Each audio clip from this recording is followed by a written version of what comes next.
They took it right down to the wire, but the U.S. Congress has finally agreed on a solution to end the shutdown there and raise the debt ceiling. They're still voting on it tonight, but it's widely expected to pass. After 16 days of holding out, it was the Republicans who finally gave in.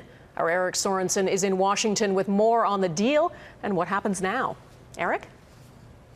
Donna, crisis averted, it looks like, once again. Though, is this any way to run the most powerful government in the world? With only hours to go to the government's debt deadline, the Senate leaders announced a deal to end the crisis and reopen the U.S. government. Political adversaries set aside their differences and disagreements to prevent that disaster. At the brink of default, the beleaguered Republican House leader was ready for a political surrender, a vote this evening likely to be carried by Democrats. This is far less than many of us had hoped for, frankly, but it's far better than what some had sought. It's a political victory for President Obama, but the White House wasn't gloating. The American people have paid a price for this.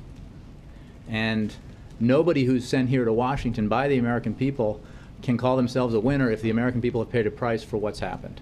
There already is damage. Business leaders said even flirting with default hurt America's reputation. One agency put the U.S. AAA rating on notice. The Chinese state news suggested it's time for a de-Americanized world. This billionaire investor said the U.S. dollar was put at risk as the cornerstone of the global economy.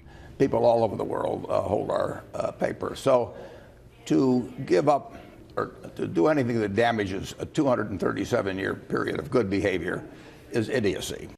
This deal only opens government till January and raises the debt ceiling till February. One architect of the shutdown strategy, Canadian-born Senator Ted Cruz, promises to keep fighting the new health care law. The politics of Washington at the end of the day doesn't matter. What the focus should be is on making Washington, D.C. listen to the American people. For now, Republicans are licking their wounds that some believe were self-inflicted.